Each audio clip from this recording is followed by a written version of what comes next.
buenas. Hoy en Noveles Asturianes, Cerveces Asturianes, vamos a recomendar el maridaje de Gontrodo con la rubia.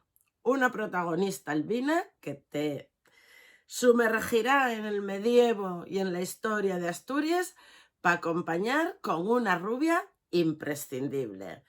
Esto es lo que te recomienda siempre la Rosia. Salud y felicidad.